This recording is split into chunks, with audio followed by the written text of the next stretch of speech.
Bonjour et bienvenue dans le journal Anti-Guyane de ce mercredi 27 janvier 2010. En Martinique, 2 semaines après la catastrophe naturelle qui a touché Haïti, la mobilisation ne faiblit pas. En Guyane, Rodolphe Alexandre a le vent en poupe en prenant la tête de l'association Article 73. Le maire de Cayenne a marqué des points lors de la double consultation populaire des 10 et 24 janvier. En Guadeloupe, la mise en place du groupement d'intervention régionale concurrence a été officialisée par le préfet Jean Fabre hier. Objectif du GIR, renforcer la vigilance en matière de formation des prix. Les images de douleur et de souffrance défilent toujours sur les écrans tandis qu'Haïti tente de panser ses plaies avant même de penser à la reconstruction. De nouvelles opérations de solidarité envers le peuple haïtien sont en préparation alors que dans les communes, les associations organisent les dons afin d'aider les familles les plus affectées. D'autres institutions apportent leur accompagnement aux Haïtiens installés en Martinique, à l'image de cette mutuelle qui a mis en place depuis une semaine une cellule d'aide et d'écoute psychologique pour ceux et celles qui réclament une présence morale. Car nombreux sont ceux et celles qui ont perdu un ami, un parent, dans ce terrible séisme du 12 janvier dernier, et ce ne sont pas les récentes répliques qui tendent à se multiplier qui aideront à rassurer ses proches. La Croix-Rouge ou encore l'Association des Haïtiens de Martinique prévoient de communiquer prochainement sur des initiatives spécifiques. Rodolphe Alexandre est l'homme qui monte dans le champ politique guyanais. En prenant la tête de l'association Article 73, le maire de Cayenne a marqué des points lors de la double consultation populaire des 10 et 24 de ce mois. D'abord, comme il le souhaitait, les électeurs ont rejeté l'évolution statutaire qu'il estimait lui-même prématurée.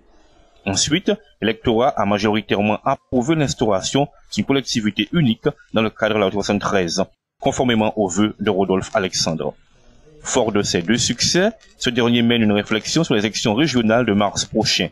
S'il ne sera peut-être pas tête de liste lui-même, il y a de fortes chances qu'il soit en bonne place sur une liste d'ouverture, à l'image de celle qu'il a menée à la direction des affaires du chef-lieu. Le préfet de la Guadeloupe Jean Fabre a officiellement annoncé hier matin la mise en place dans l'archipel du groupement d'intervention régionale concurrence. Instauré à l'issue du conseil interministériel de l'outre-mer du 6 novembre dernier, il vise à renforcer la vigilance de l'État en matière de concurrence et de mécanismes de formation des prix. L'instrument de contrôle, présidé par David Tibilan de la direction départementale de la concurrence, de la consommation et de la répression des fraudes, apportera notamment ses connaissances sur les produits importés et sur les marchés où le nombre d'acteurs est réduit. 3 enquêtes prioritaires ont été confiées au GIR Concurrence afin de procéder à des études sectorielles et lutter contre les pratiques anticoncurrentielles.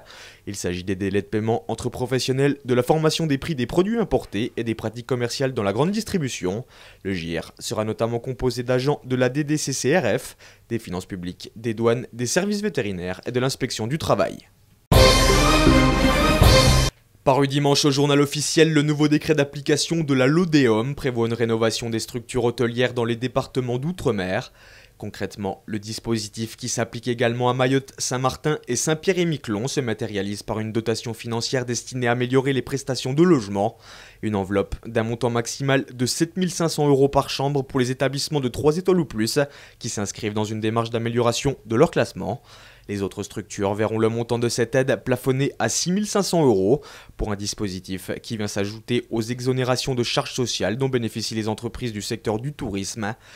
Le décret entre dans le cadre des mesures prises lors du Conseil interministériel de l'outre-mer du 6 novembre dernier et son application ambitionne de relancer un secteur d'activité en berne depuis la crise sociale de février dernier. La 17e édition du Salon du lycéen s'est ouverte ce mercredi au Palais des Sports du Lamentin et durant 2 jours, plus de 10 000 lycéens sont attendus afin de découvrir toutes les alternatives et filières offertes à l'issue de la terminale.